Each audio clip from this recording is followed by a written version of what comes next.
papasahin. Dapat tandaan mo, palalakasin tayo niyan. Amen? Amen. Sabi nga, anything that can hurt you, yan, you don't know can hurt you. But anything that cannot kill you will increase you and make you strong. More stronger, di ba? Ano mang bagay na hindi makakapatay sa atin, magpapalakas pa sa atin. Amen! Amen! So, yun, sabi natin kanina, ay ultrasound pa raw at baka bukas ay marapan natin yung test. So, basahin lang natin yung ating talata. 1, 2, 3, go! Mga kapatid, kaya kayo kapag kayo dumaranas ng iba't iba kung ilang pagsubok. Dapat ninyong malaman na napatatatag ang ating pananampalataya sa pamamagitan ng mga pagsubok. Yan, verse 4. Ang dapat kayong magpakatatag hanggang kailan daw? Hanggang kailan? Yan, upang kayo'y maging ganap at walang. So, diyan pa lang nakikita na natin yung purpose, para hindi daw tayo magkulang at mangangailangan. Meron pa ba kasunod? Pagkukulang. Tayo po'y manalangin, Panginoon, salamat sa biyaya. Pagpalain niyo po yung aming pagsasalusaluhang salita niyo, magpapalakas pa ulit sa aming pananampalataya sa ngalan ni Jesus. Amen. Nakapunan po tayo lahat. Yan. So, Saturday, kahapon ay ginawa ko natin yung couples. So, salamat sa ilan pa yung nag-respond sa couples natin? Yan. 3 pair. Yan, 3 pairs. Yan, 3 kalahati. Yan.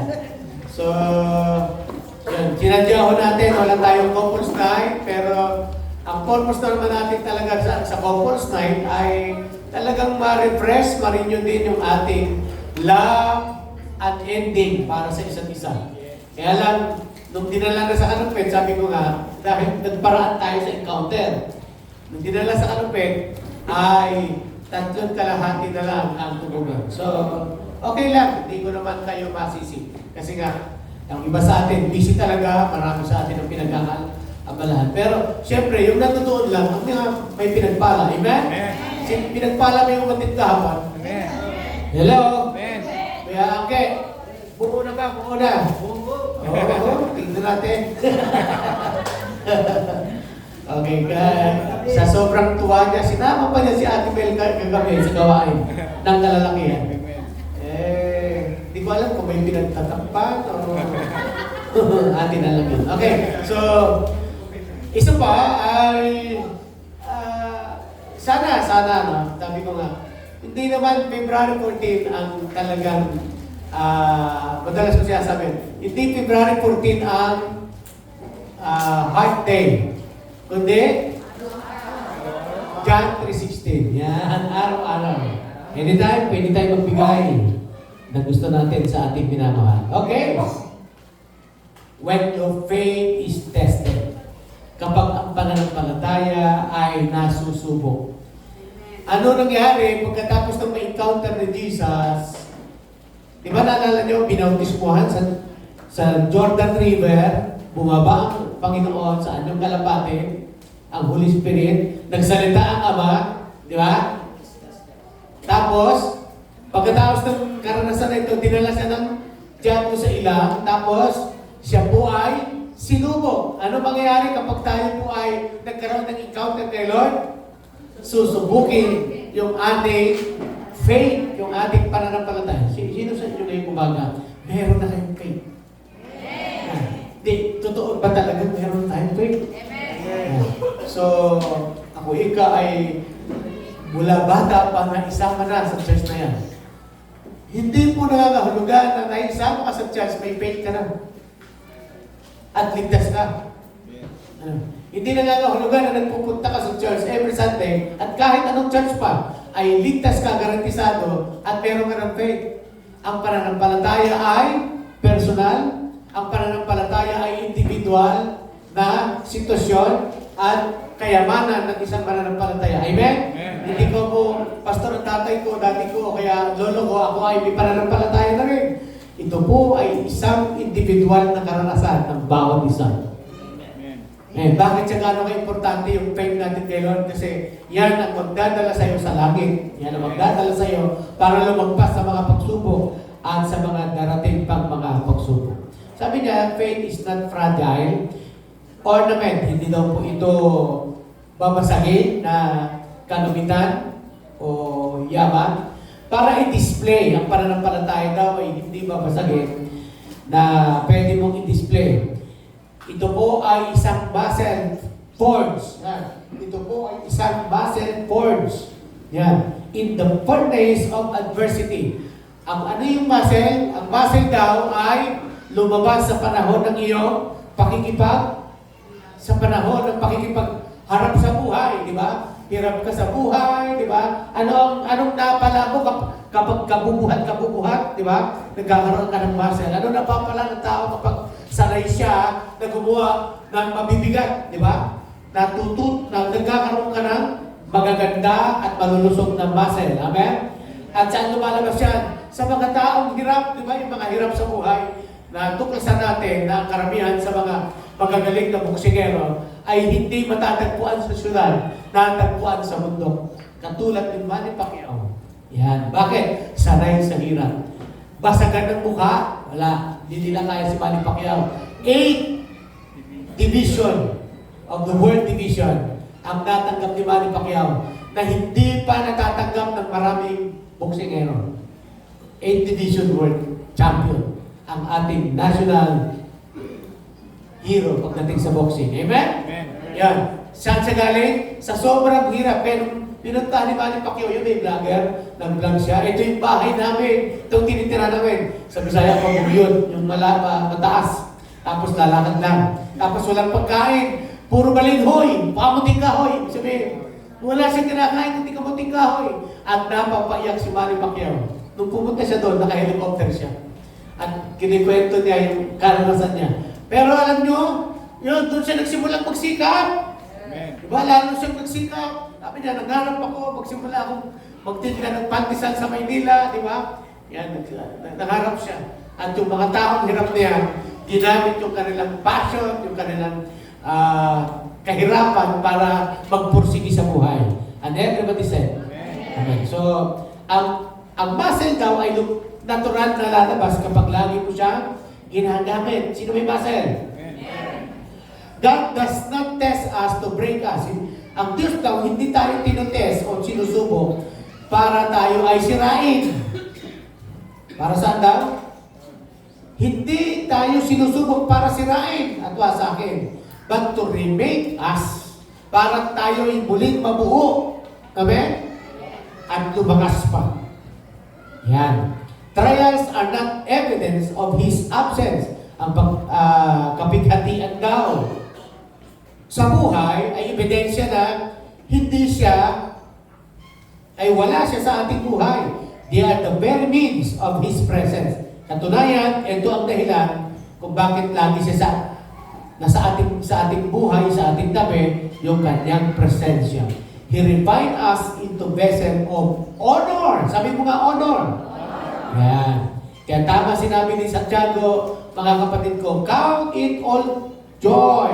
Sabi niya, ituring ninyong katuwaan at kasiyahan kapag kayo ay dumaranas ng iba't ibang klase ng trials. Yan. Knowing that the testing of your faith produces patience. Nagdudulot ito ng katyagaan. But let patience have its perfect work, that you may be perfect and complete, lacking nothing. Yun. So, ang very test of faith ay, kung imagine mo po, sino nakakita sa inyo ng mga gumagawa ng mga itak? Sa tawag mo natin, sa panahon natin, ang panday. Madalang na yung panday ngayon, alam? Ang panday. Wow. Alam niyo yung panday? May mahiwaga siya. Kalan. Yan. At ang kalan niya na yun, ay may blower. Malayo. Tapos dito merong parang sinisikarang pinal para mag-blow nung kanyang kalan. Teka, nakikinig kayo? Tapos, doon sa kalan, ay doon niya pinapatong yung sasasiga, yung kanyang gagawing obra maestra na kutsilyo o kaya ay itak. So, ang panday, wow. Sino sa inyo nakakita na ng panday? So, minsan may ginagawa siyang kutsilyo, may itak, may asarol, at kung ano-ano pa. Alam niyo kung anong pinakamagandang kutsilyo kung saan gawa o itak? Sa Batangas? Hindi. Anong materials? Na bakal? Molye ng sasakyan. Yan ang pinakamagandang itak na ginawa. Kasi dati ko mahilig magpagawa ng itak at ng kutsilyo. Kaya ang kutsilyo namin sa Palawan, sa bahay namin sa Palawan, sagana sa kutsilyo. At ang kutsilyo namin, hindi po katulad ng nabibili dito ng mga stainless. Ang kutsilyo talaga namin talagang sadyang matitibay at may subo. Alam niyo may subo? Yan. Ibig sabihin ay pwedeng hindi siya basta-basta napupurol pag may subo. So, may mga taluban yan, may mga takluban yung taguan. At magaganda, may hugis. May mga kung ano-ano pa mga hugis. Pagandahan yan. So, yan ay gawa ng isang panday. Wow. Araw-araw siya gumagawa. At kapag siya gagawa, pinapanood ko siya, kukuha siya ng isang mahabang molye ganyan, dadaran niya sa apoy, pupukpukin habang nagbabaga ang bakal. Alam niyo kung bakit kailan magbaga ang bakal? Para sa gano'n, malambot ang bakal. Pero kapag ang bakal hindi na sa apoy, matigas. Kahit pukpukin mo yan, hindi mo yan mapipipit o kaya mapupupon sa gusto mo. Kasi nga, hindi siya nagbabaga. Sa buhay Kristiyano, balikan natin. Kailan tayo napuform ni Lord? Kapag dinadarang tayo sa apoy. Yan. Lalagay tayo sa ibabaw ng uling, tapos talagang ito yung pinaka-electric pan may blower dito. At habang nagsisiga siya doon ng uling, ay tumitilansik ang mga apoy, mga maliliit na apoy, hanggang sa magka-apoy ng malaki, hanggang sa magbaga ng tuluyan yung bakal na gagawin niyang itak o kutsilyo o kaya ay samurai.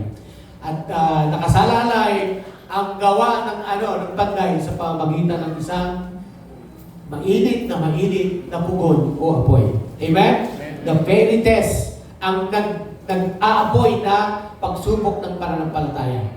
The furnace roars, the hammer strikes. Yan. Yung hammer, yung maso, yan, o martilyo. The hammer strikes, and the anvil groans under the weight of the red-hot metal, yung mga pulang-mapula. Yan. This is not distraction. Ulit. Ang mapulang nagbabagang apoy, nilagay ang bakal at nagbabaga at i-strikes ng isang, may assistant yung panday ng isang tagapalo, yung hammer. At habang pinapalintik, pak! Hindi tumitigil, pawis na yung mama. Pero hindi ito nakasisira. It will not distraction. It is not, the anvil groans under the weight of red-hot metal. This is not distraction. Sabi mo nga, this is not distraction. Ano tawag doon? This is design. Yun yung design. Yun yung disenyo. The master craftsman is at work, shaping raw and refined one or into a blade of precision. Yan. Strengthening or strength and beauty. Nagsisimula habang nagbabaga pa. Kaya mabilis yung tagapalo, yung tagapukpok, mabilis. At pagka nagkamali ka rin ng pupukpukin, mapapagalitan ka ng panday. This is what God does in our trials. Ito ang ginagawa ng Diyos habang tayo ay nasa pugon ng makapagsubok. Today, we'll uncover the purpose of testing. Iahayag daw natin ngayon, araw na to, ang layunin ng makapagsubok.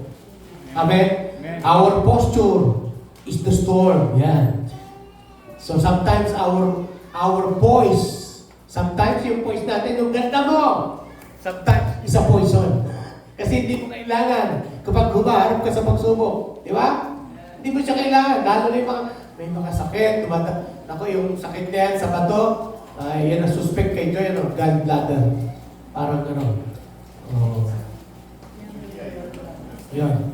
So, pag kanya may mga masasakit, gusto mo gumulong ka, tumalikod ka, lahat masakit, di ba? Pero, para itong refine into a blade of precision. Amen? Ngayon, inihahayag natin yung itong storm na ito, the promise of awaiting those who endure when we receive the final charge. Why does God test our faith? Bakit kaya sinusubok talaga ng Diyos ang ating pananampalataya? Pakisikungan ang katabi mo, bakit kaya? Okay, number 1, yan. To prove its authenticity. To prove its authenticity. Yan. Yan po yung number 1. Para patunayan yung pagiging genuine o tunay. O, sabi mo nga yung kaliwat kanan, sabi mo, tunay ka ba?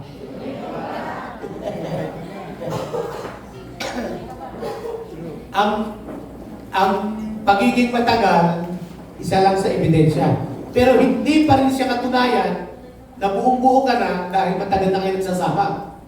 Ang totoong nag-iibigan, sabi nga, saan ko narinig yan, nagpapatayan po pero hindi nag-iiwalay. Kaya gano'n ba yan? Original na. So, yung katibayan ng totoong pagmamahalan ay sa haba ng panahon na kahit maghihiwalay na pero hindi pa rin. Kasi mahal pa rin ninyo ang isa't isa. Sa pananampalataya naman, ay kailangan patunayan yung pagiging genuine, yung pagiging authenticity. Pag sinabing tunay, merong hindi tunay. Yeah. The genuineness of faith being much more precious than gold. Katulad daw ito, or higit pa sa isang ginto na nagtatagal, though it's tested by fire. Ang ginto daw ay kapag nilalagay sa apoy, lalo nagiging lumalabas na ginto. Basahin na natin yung 1 Peter chapter 1 verse 7. Basa. Yan. Sa, dalawa. Go.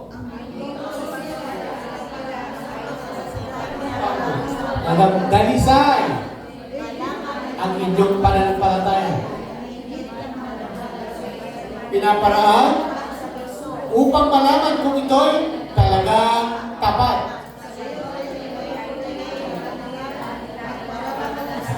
Okay.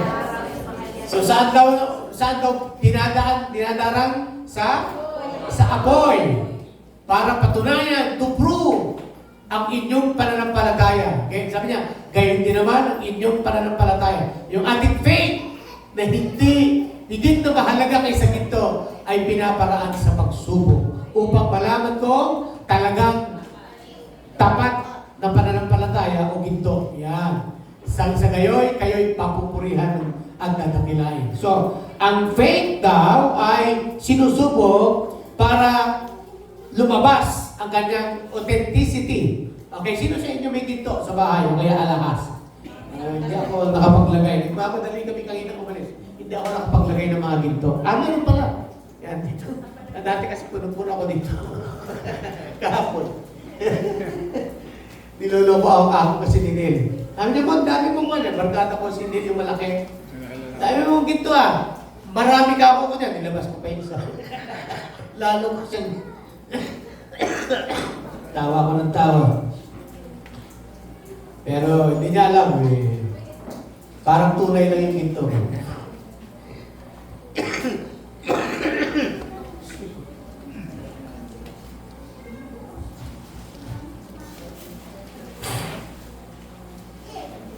Ano daw yung unang dahilan bakit dumadaan tayo sa test?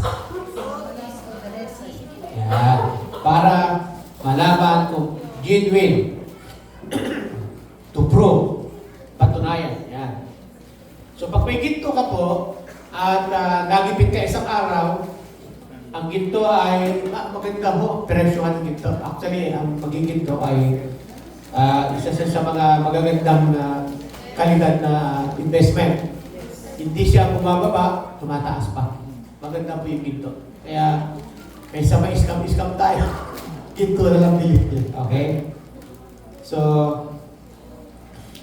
pagka dinadala mo yung ginto mo, yung alahas mo sa isang Cebuana, Iloilo, tapos isasanla mo, ay meron silang tinatawag na ano tawag yan? Yung sa alahero nila na taga-uri. Yan. May taga-uri sila na tinatawag. Yan, appraisal. Ang gagawin ng taga-uri, kukuhanin yung ginto, kaprasing ginto, ilalagay, kikis-kis doon sa mahiwagang bato. Yung alahas ni Ate Amy, nakailang sanla yata yun, ay alahas ng aba niya. Ang sa minsan ay, habang sinasanla ay umiiksi, dati haba-haba to nun. Tapos nung kalaunan, tuluyan lang. Okay. So, yung appraisal, ikikis-kis na ganyan, lalagyan ng liquid, may nilalagay sila dyan eh. Tapos biglang parang uusok yung liquid. At sasabihin nila,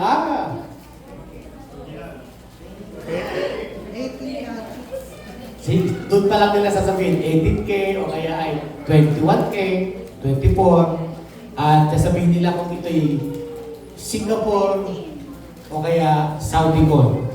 So, kailangan i-prove yung authenticity. Okay? Faith untested is a faith unproven. Ang pananampalatayang hindi pa napatunayan, kailangan talaga pinatutunayan. Okay? Katulad nito, sino dito yung tunay na lalaki? Amen. Napatunayan nyo na ba yan na lalaki talaga yan? Hindi nga. Okay? Like a gold in the refiner's fire, trials reveal what is genuine.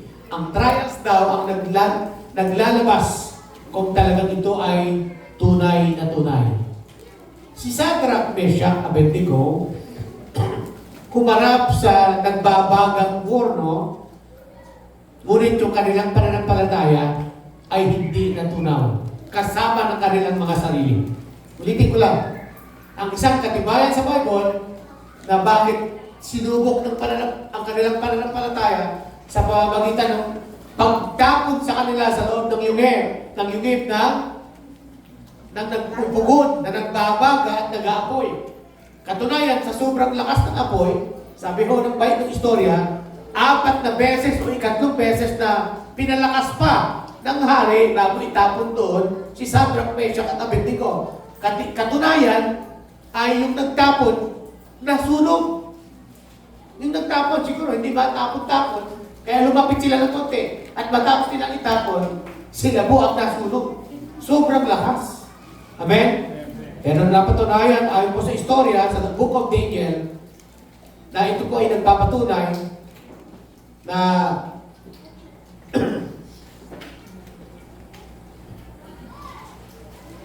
yon.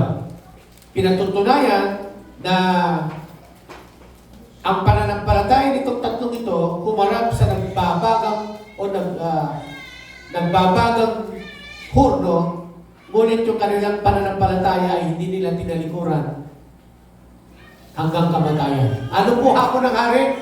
Ang sino mang hindi matagpuan ang lumuhod doon sa ribultong ginto ay itatapon. Kaya hindi sila lumuhod kasi alam nila na magkukompromise yung kanilang pananampalataya. Amen? Okay. So, tanong, pwede ko ba magtanong? Tayo po ba, pag dumaan po tayo sa mga pag-uusig, pagsubok, ano ginagawa natin? Tumatalibod naman. Daniel chapter 3, ano na? God allowed testing not to shame us para hindi tayo pahiya, but to showcase His power in us, para ipakita, i-display yung kapangyarihan ng Diyos sa atin. Amen? Okay, so, pag itapon na tayo sa lahat ng mga taga-LCI, may ayuda, pupugutan ng ulo. Magpapatuloy pa rin kaya tayo? Yun lang. Hindi ho ikakami yun, sabi nung isang katabi. Nagkakamali po kayo, hindi po ako nagpupunta dyan. Pero si Shadrach, Meshach, Abednego ay pinatunayan nila ang kanilang genuinity ng kanilang pananampalataya. Amen? Sana umabot sa panahon na kahit bumabalik-baliktad tayo, magpagulong-gulong tayo ng ating mga pagsubok, huwag mong ipagpapalit ang Panginoon at ang iyong pananampalataya. Amen? Ano yung una na dahilan para tayo dumaan sa mga pagsubok kapag yung ating faith? Kasi para improve na talaga yung nalisay at totoo yung ating pananampalataya. Pangalawa, para palakasin tayo to strengthen us, our spiritual endurance. So verse 3, The testing of your faith produces patience. Ang pagsubok daw ng ating pananampalataya ay nagpuproduce ng patience, ng katyagaan. Amen? Tingin sa akin, ang bawat grupo sa simbahan natin ay may mga kanya-kanyang grupo ng pananalangin. Amen? May grupo ng mga kababaihan, may grupo ng mga kabataan.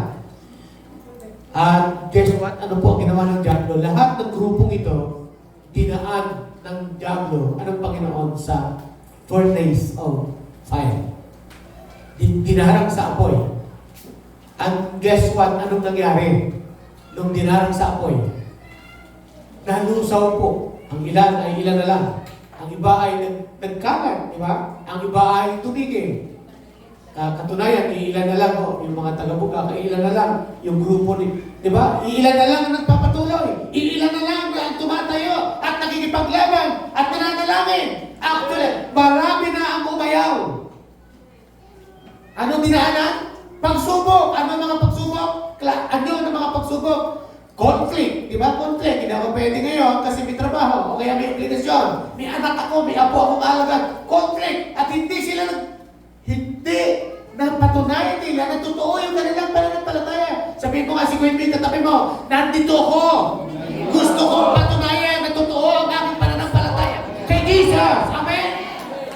Sino yung totoo ang pananampalataya kay Jesus? Amen? Amen? O di ba, minsan sa samahan natin, may mga bully din yan, di ba? Kahit Christian na, di ba? Mayroon talagang mahilig mag-bully sa atin sa loob, di ba?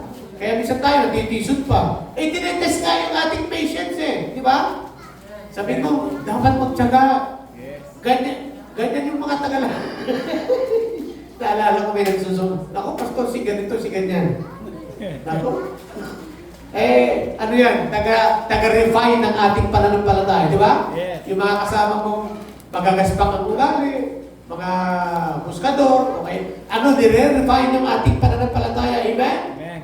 Kaya pare-parehas tayong magtiyagaan. Sabi mo sa katabi mo, salamat ka. Sabi mo, pasalamat ka.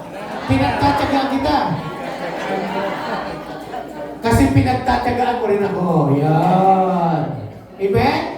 Amen? So, kung magaspang siya minsan, di ba? Kung minsan ay nakakapikon, sige, tiyaga lang kasi ikaw, pinagtatyagaan din niya Wala tayong magawa Di ba? Magtiyagaan tayo. Amen? Kung minsan talagang nakakainis na. Kung minsan talagang, napaka-gaspang, ika nga. Pero ang layunin ng testing ng faith natin, para tayo pala ay palakasin. Kung alam mo lang, di ba? Na kaya pala sinusubok para tayo palakasin. At yung ating pasensya, yung ating pagiging matyaga. Yan. Sabi mo sa katabi mo, matyaga ka na ba? Matyaga ka na ba? Saan ang sukatan ng mga matatyaga? Saan? Yung mga lalaki, saan? Di ba? Pag naghintay tayo sa mga asawa natin, di ba? Yung mga babae kasi, parang aalis na, pero parang hindi pa. Kung kailan aalis, saka maiinit, di ba? May nakalimutan, di ba? Tapos babalik pa ulit. Ay talagang magtatyaga ka, amen? Okay, sino dito matyaga na? O hanggang ngayon, hindi mo mapagtagumpayan, minit pa rin ang ulo mo. Saan ko niyan? Di ba?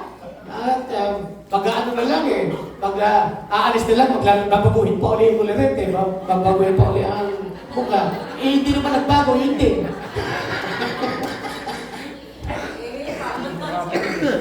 Amen? Kaya, sabi dito, rather does not train on the couch, sabi niya. Trials are God's gymnasium. Ang mga pagsubok daw ay parang isang gymnasium na kung saan ay tinitrain tayo. Consider Joseph betrayed. Alalahanin daw natin si Joseph. Pinagkanulo ng mga kapatid. Inalipin. Ikinulong. Ngunit, sa kabila ng trial nito, his faith grew stronger. Sabi mo nga, my faith grow stronger. Pero hindi ka naman nakulong. Hindi ka tulad ni Joseph. Hindi ka naman ipinagkanulo. Yan. Hindi ka naman ikinulong, hindi ka naman pinagkanulo. Di ba? Pero ikaw, yung faith mo ba nag-grow? Si Joseph found himself growing and stronger in the Lord. Sabi mo nga, stronger. Ganda ng tema ng Couples Day kahapon. Growing, stronger. Tama ba? Stronger together. We are stronger together. Talaga bang stronger together? Okay. Sabi nga, yung kasabihan, makalimutan ko na yung kasabihan yun.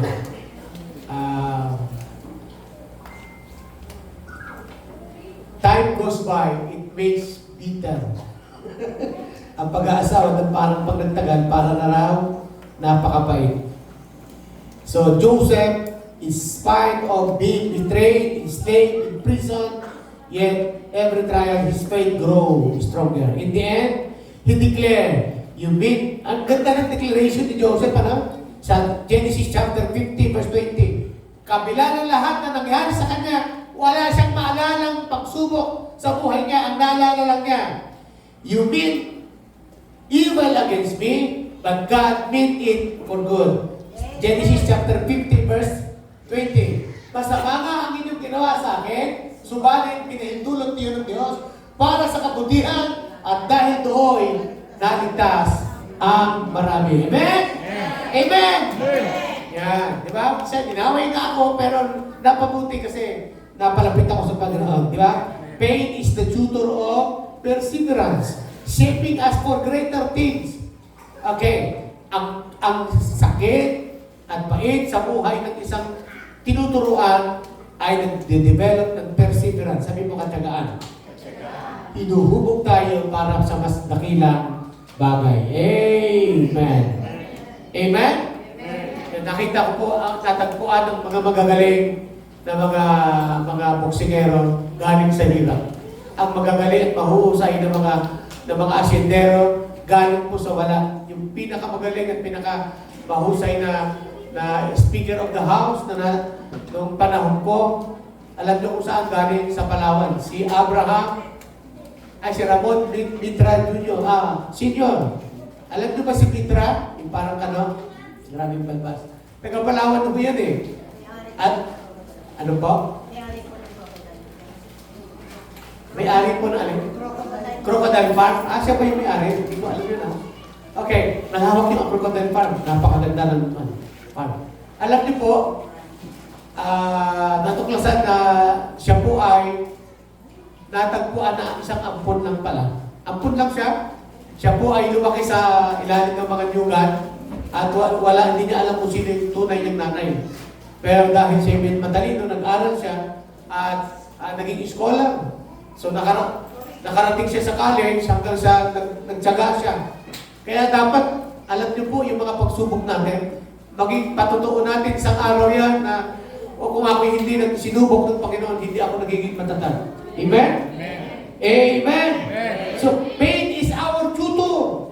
Yung kasakitan na yan yung ating tutor for self-perseverance, shaping us for greater things and greater glory. Number 3, and last, to draw us closer to Him. Sabihin mo nga, ang pagsubok ay hindi naglalayo, bagkus naglalapit. Sabihin mo nga ulit, naglalapit. Talaga bang naglalapit ang pagsubok? Bakit ako lumalayo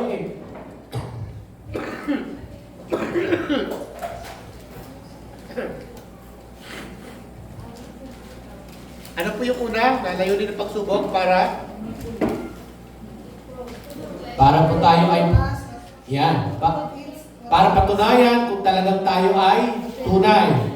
Pangalawa, para tayo maging malakas at magiging matyaga sa espiritual. Ang pangatlo, para tayo po ay maging malapit pa sa Diyos.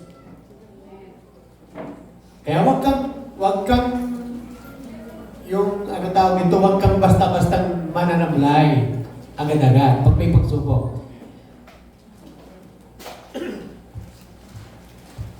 Sabi ni David, Psalms 119, verse 67, basa, 1, 2, 3, go! Namumuhay na nang ako'y parusahan, salita mo ang sinunod. Yan, dati daw, sabi niya, ay baluktot din siya. Ang tawag sa baluktot, masuwayin. Yan, kaya baluktot. Before I was afflicted, I went astray, but now I keep your word. So, natuklasan ni David na kapag binabiolate niya yung salita ng Diyos, ay napapalayo siya sa Panginoon at napapalo siya ng Panginoon. Pero later on, natuklasan niya, dapat pala maging masunurin ako at hindi ako magkakaroon ng kapagsubukan. Okay, trials humble us and turn our hearts toward God. Trials humble us. Sabi mo nga, ang trials ay humble us. Yung nagtatawag ito, humble us. Binababa tayo ng mga trials and turn our hearts toward God. Okay? Like the prodigal son, we often run home only when the storm hits. Luke chapter 15, Yung prodigal son daw, yung anak ng prodigal ay nagkaroon ng pag-iisip-isip na siya'y, sabi niya, sa bahay ng aking ama. Sabi mo nga, sa bahay ng aking ama. Ay masagana. Subalit ako'y naghihirap sa karanasan kong ito, sabi niya. At kung hindi pa siya makikipagagawa ng pagkain ng baboy, wala siyang kakainin. Kaya napag-isip-isip niya na siya'y muling babalik. Revelation ko lang nung nakaraan, inahalin tulad ko madalas. Kasi sa buhay ko, ako ay paboritong paluin ng tatay ko. Paborito. Ano ibig sabihin ng paborito? Lagi-lagi. Yan. Nung una, masama loob ko. Nung una, nagre-rebelde yung isip ko. Nagmamaktol ako. Bakit? Bukod pa doon sa parusang palo, dinadala pa ako ng tatay ko sa bundok. Ako pinapahanap ng... Ako naghahawa ng aming kaingin, ng aming bukid. Habang yung mga kapatid ko nasa bahay lang. Inaabot ako ng gabi. Sa gabi-gabi na ginawa ng Diyos. Habang sila ay namapahinga. Ako ay nasa kangkungan. Sino sa inyo nakaranas na mga kumuha ng kangkong? Magpakain sa baboy. Inaabot po ako ng alas 8 ng gabi. Doon sa kangkungan. Sa maisan. Pag naubos na yung lugar na ito, pupunta na ako sa malayo-layo. Tapos talagang sinasadya akong gabihin ako. Alam niyo kung bakit? Nahihiya ako kasi may mga barkada ako, may mga kaibigan ako, baka makita ako. Ipapasan ako ng... Kasi basa ako niyan, totally basa ako. Kasi ang kinukuha ko ng kangkong hanggang dito yung tubig. Inaabot na ako ng gabi. Umisan, naabutan na ako ng mga wak-wak-wak! Wak! Dali-dali ako na. Mga 2 kilometro din eh. Talaga, may marami sa aming wak eh. Kaya tumapang ako eh sa wak-wak. Hindi ako takot sa wak-wak. Hindi ako takot. Sabi ko, kilala kita! Sige! Uso sabi niya eh.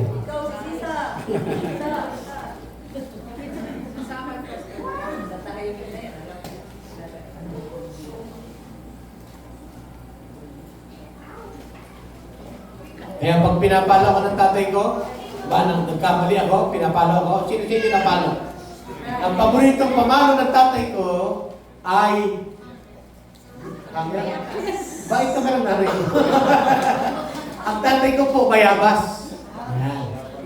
Ang bayabas po, mga 3 araw na, Naglalatay ho talaga yun, yung pag hinampas ka ng mayabang.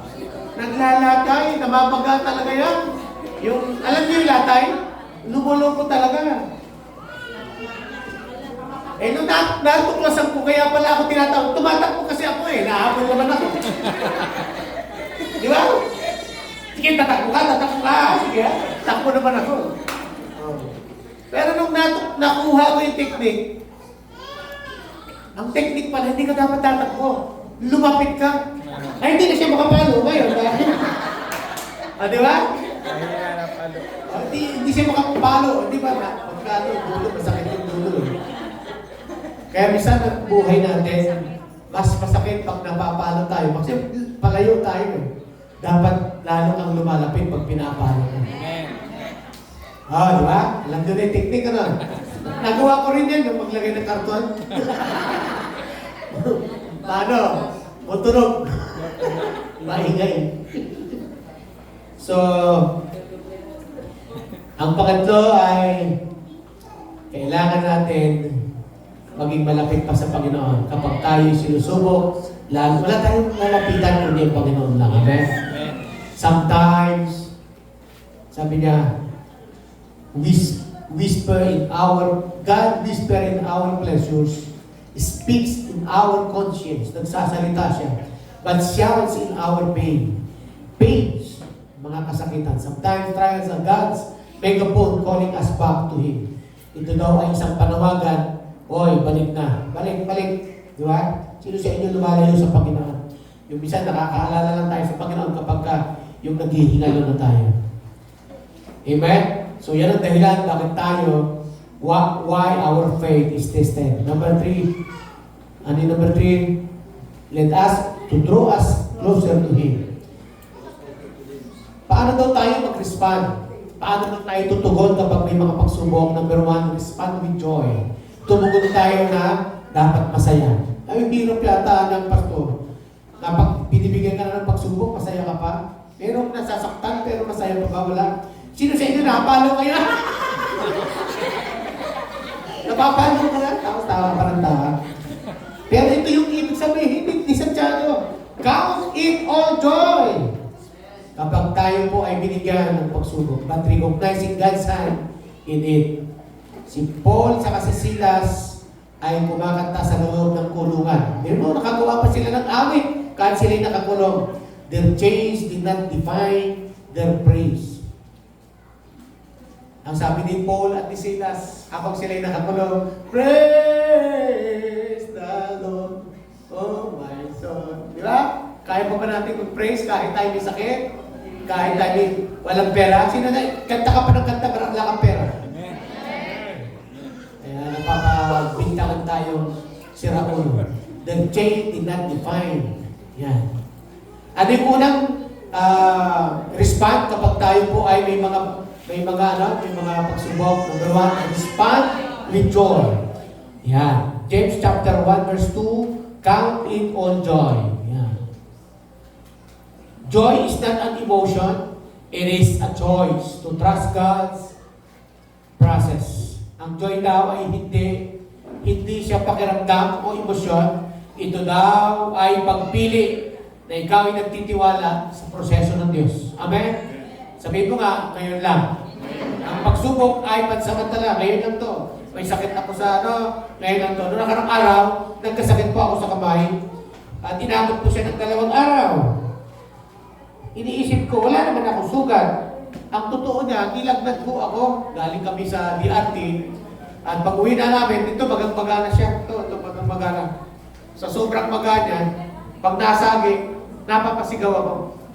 Hanggang sa isang araw, ay winakasan ko na yung sakit na ito. Tinanggal ko po. Paano ko tinanggal ang sakit? Paano tinanggal? Winakasan ko na eh. Anong nangyari? Pinatusok ko kay Ate Tess. Pastor, lalong masakit yun. Masakit talaga. Pero dahil tinusok niya, lumabas ang nana, may ingrown pala. Di ba? Nung natusok na, lumabas ng nana, masakit! Nakaganyan ako. Habang may gawain sila ganyan. Pero pagkatapos ng pain na yun, wala nang magaling na siya. Amen? Amen? Amen. Kung minsan yung pagsubok natin, merong mga ingrown na mga pagsubok. Kailangan mo lang ilabas. Paano ilabas? Tusukin. Ano ibig sabihin ng tusukin, Pastor? Sige, ubusin mo yung galit mo, sama ng loob mo, ilabas mo na. Tapos, hayaan mong paglabas niyan, lalapatan ng Panginoon ng lubos ng kagalingan. Amen? At huwag mo nang balik-balikan. Ano itsura ng nana? Maputi ay parang gatas, di ba? Na maputla ay parang darigon. Di ba? Madilaw-dilaw. Parang kondensada, di ba? Parang, hindi, mabaho yan, di ba? Pero nung lumabas na siya, hindi na siya dumugo. Ayan, kahit piga-pigain ko, hindi na siya masakit. Alam niyo yung mga pain natin sa buhay, kaya hindi nababawasan, hindi maalis. Ayaw mo kasing ilabas, tinatago mo pa. Amen? Aminin mo na, sabi mo sa mga, aminin mo. Pagka masama loob mo, aminin mo. Hoy, masama loob ko sa'yo. Malangya ka. Ganito mo ako. Diba? Hindi yung tatago-tago, dahil naka-smile-smile. Tapos sa totoo pala, masama na pala loob. Nasa araw, hindi mo na makikita. Alright? Yan, para yung nana nasisira sa iyong puso at relasyon. Kaya, di ho magpapakatagal-tagal, ay, ang dapat na gawin ng isang Kristiyano kapag may pagsubok, number 1, respond with joy. Amen? Count it all joy, ibilang mo na masaya ka dapat kapag ikaw ay sinusubok. Pangalawa, respond with trust, lalo kapag magtiwala. Amen? Na hindi naman ako, namatay ba ako nung tinusok ni Ate Tess? Masakit nga lang, pero yung pain na lumabas ito, pain para guminhawa. Amen? Amen? Minsan, sino dito nagpahilot kayo? Nakapagpahilot na kayo? Tapos sasabihin ng maghilot, saan po masakit? Dito turo ko, no? Pag saan masakit, doon niya hilot. Ako pumatay ka rin saan. Tigilan niyo na po ako. Di ba? Talaga ako yung mga manghihilot kung alin ang masakit. Kailangan natin magtiwala, tumugon na may pagtitiwala pa rin sa Panginoon. Amen? Sabi mo nga, trust in the Lord with all our heart and lean on my own understanding. Huwag tayo magtiwala sa sarili nating lakas. Faith flourishes when we stop relying on our own reasoning. Yumayabong daw ang pananampalataya kapag tumigil na tayong magtiwala sa sarili natin. Pangangatwiran, reasoning eh. Di ba? Pangangatwiran tayo, ang galing. Pero hindi naman subok yung reasoning na yan. Peter walked on water until he focused on storm. Di ba? Pero natutunan niya, kaya siya nagsimula siyang lumubog kasi his eyes keep on water and storm. Tumingin siya sa storm. Huwag natin tignan yung pagsubok, huwag natin tignan yung kasakitan. Ang tignan natin ay ang Panginoon at ang sinasabi ng Panginoon patungkol sa mga storm na yan. Amen? Amen. Focus on Jesus. Sabi mo sa tabi mo, focus on Jesus. Hallelujah. Pero wala yatang makagawa niyang pastor. Oo nga. Pero pinapaalala ko nga sa iyo ngayon. Count it all joy kapag meron pang subok. Panginoon, focus on Jesus. Amen? Hindi, magtiwala ka pa rin kay Jesus. Hindi ka pa patayin ni Jesus. Amen? Peter walked on water until he focused on the storm. Until he kept his eyes on Jesus. Sabi mo nga, tiwala lang. Isang kulang na tayo sa tiwala. Number 3, and last, respond with prayer. Dapat may pagsubok. Ang tugon natin, pray. Huwag kang papayag na hindi ka nagpipray. Amen? Baka kasi hindi ka na nagpipray, kaya binigyan ka ng pagsubok para manalangin ka. Psalms 50 verse 15, basa. 1, 2, 3, go. Kung kayo ay may nagtatag, ako ang aming tawagin, kayo ang aming iligtas. Amen. Anong pangako ng Panginoon kapag tayo may bagabag? In the day of trouble, sabi niya, tumawag ka lang. Call! Sabi mo nga, call! Yan, sino dito may trials ka? May temptation ka? Call the name of Jesus. Anong tawag dyan? Prayer. Prayer. Trials should drive us to our knees, not to despair. Ang trials daw ay dadalhin tayo sa ating mga tuhod at matuto tayong lumuhod. Amen? Kailan ka huling lumuhod at umiyak sa Panginoon? Lord, galit na sa akin ang nanay ko. Hindi ako pinapakain. Hindi ako binibigyan ng baon. Ang pangit-pangit ko na. Hindi ako naliligo. Walang shampoo. Di ba? Kailan mo iniyak yung mga sitwasyon ng buhay mo sa Panginoon? Amen? Trials should keep and drive us to our knees. Elijah faced with drought and despair. Ano kinaharap ni Elias? Drought, yung gutom at tagtuyot, and in despair. He prayed and the heavens opened. Ano ginawa ni Elijah? Pray. At sabi dito, and the heavens opened. 1 King chapter 18 verse 42 to 45. Huwag na natin basahin yan. Basahin nyo lang sa bahay. Nung panahon na yun, alam nyo, hindi ho basta drought ito. Sa atin, pag isang taon lang hindi umulan, mamamatay tayo. Isang taon lang na hindi ulan. Pero sa Israel, nung panahon na ito, hinayaan ni Lord na sila ay huwag padalhan ng ulan sa loob ng 3 taon at kalahati. At nag-pray si Elias, Lord, padalhan mo kami ng ulan. At umulan. Amen. At dumating ang ulan. Amen. Prayer is the bridge between our struggles and God's strength. Wala tayong gagawin kundi manalangin. Let us pray more. More problems, more trials, more. Pray more. Pray more. Sino sa inyo nagsasawa ng manalangin? Sabi ng isang bata, tayo, di ba nakakasawa? Nag-pray na tayo kanina. Tapos pray na naman tayo ng almusal. Tapos tanghalian, pray ulit. Tapos may hapon, pray tayo ulit. So, sabi ni tatay, o sige anak ha, mula mamayang gabi, hindi ka na mag-pray. At hindi rin tayo mag-uusap. So, naghapunan sila kumain, hindi nag-pray, hindi sila kibo. Hindi sila nag-usap. Kinabukasan, kumain ulit sila, hindi na nag-pray, hindi na nag-usap. Tanghalian, ganun din. Nung hapon, hindi na atiis yung bata. Sabi ng tatay, hindi naman tayo galit na, bakit hindi tayo bati? Sabi ng tatay niya, ganyan anak. Dahil bati tayo ni Lord, usap kayo ni Lord. Pray tayo. Amen? Sino dito galit kay Lord? So, marami na tayong struggle na dinaanan, marami na ng trials. Pero ang susi ng lahat, ang dapat maging respond, matuwa ka kasi may pagsubok. Amen? How I thank you. Hanapin mo ngayon kanta nito. Lumang kanta, pero gusto ko siya. How I thank you, Lord. For the trials that comes my way. Sino nakakaalam ng kanta na yan? Lumang kanta. May Tagalog yan eh. How I thank you, Lord. Ano yan? Adaptation, hanapin mo Tagalog.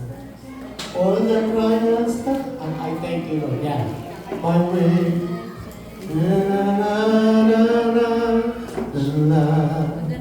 At tumibay. Tagalog yan. Yan. Pwede mo makita doon?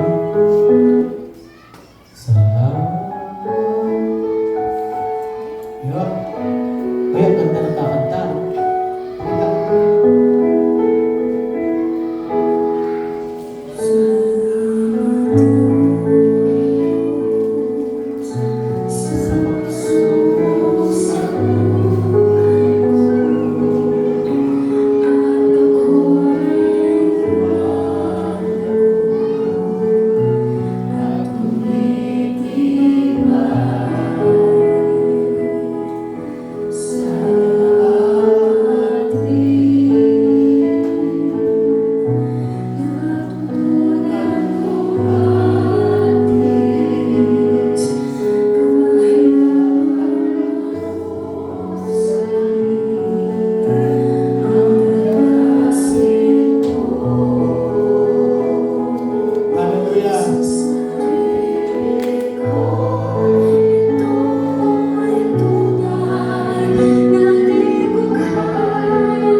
Pwede ba Kuya Sam, i-replay mo lang siya. Lapit tayo sa Panginoon habang pinapakinggan natin yung awit na yan. Amen? Sino sa inyo nagustuhan yung kanta? Amen? Sino sa inyo nagustuhan yung mensahe sa likod ng kanta nito? Salamat pa rin, Lord, kasi may pagsubok. Oh,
Hallelujah.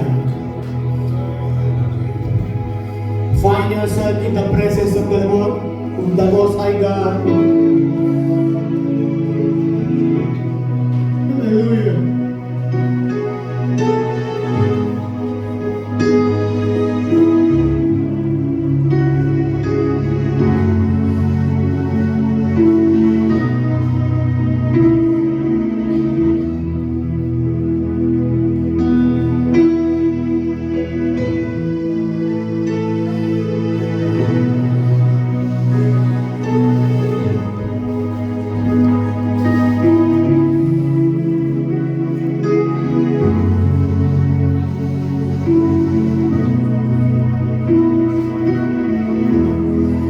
Sino sa inyo kailangan nyo ang lakas na galing sa Panginoon?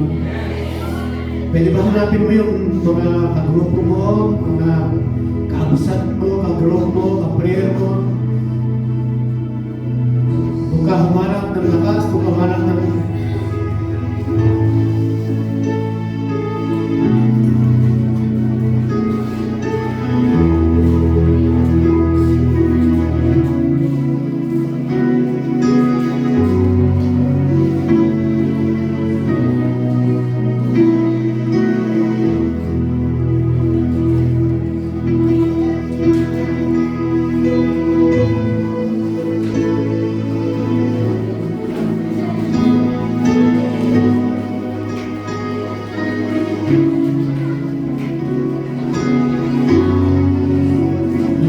wala naman talaga matibay eh.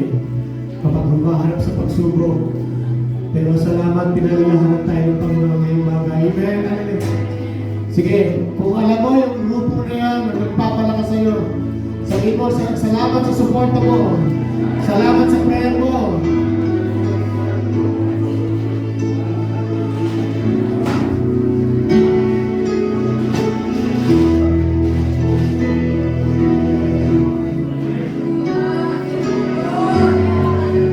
Hallelujah!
Parang wala, pero meron.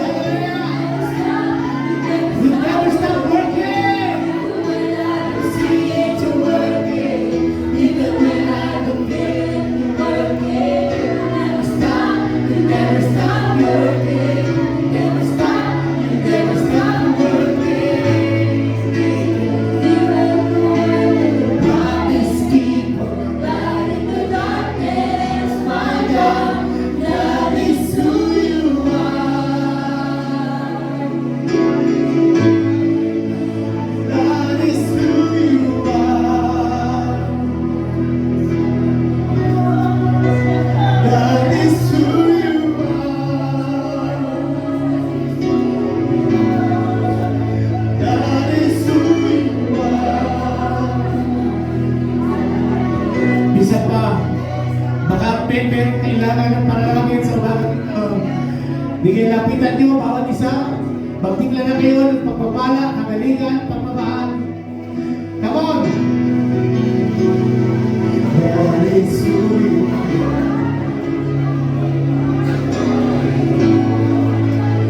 That is who you are. That is who you are. Oh, that is who you are.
Sige, pumutol ka na lang sa katabi mo kung wala kang tinapay.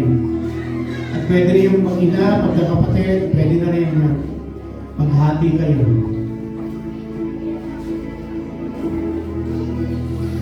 Hallelujah. Taas po natin yung tinapay, sabihin po natin ng malakas.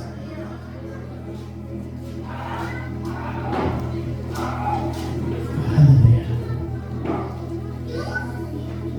Sabihin ko ng malakas, Panginoong Jesus, niluluwalhati kita. Ikaw ang Visayas na naghatid ng kaligtasan sa sangkatauhan. Dahil sa iyong katawan na nasugatan, nagkasugat-sugat, na nabubog, alang-alang sa akin. Ikaw ay namatay, upang ako ay mabuhay. Maraming salamat. Hindi mo pinagkait ang iyong katawan para sa ikaunlad, ikatitibay ng kaligtasan nito at pananampalataya. Tinatanggap namin ito bilang pag-alala sa muli mong pagparito. At pinagtitibay ko ang aking ugnayan at relasyon sa iyo hanggang sa ako'y mamatay, hanggang sa kayo dumating, na ako'y hindi hihiwalay sa aking pananampalataya sa iyo. Tinatanggap ko ito na may pananampalataya sa ngalan ni Jesus. Amen. Tanggapin mo na.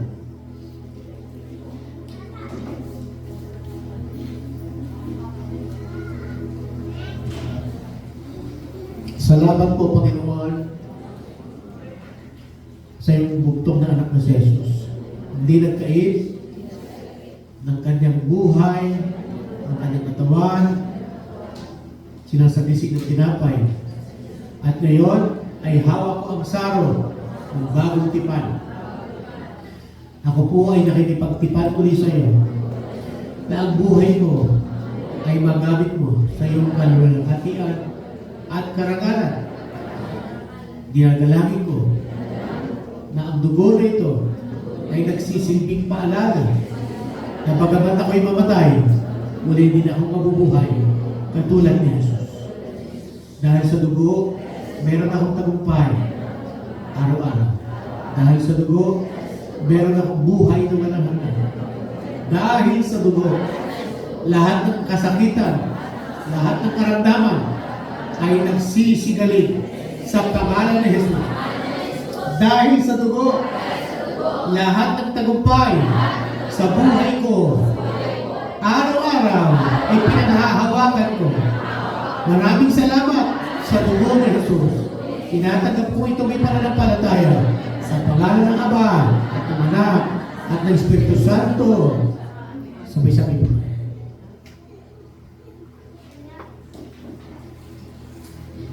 Sabi ng salita ng Diyos, ang tuwing kakanin ninyo ito, iinumin ninyo ito, gagawin ninyo ito bilang pag-alaala sa akin.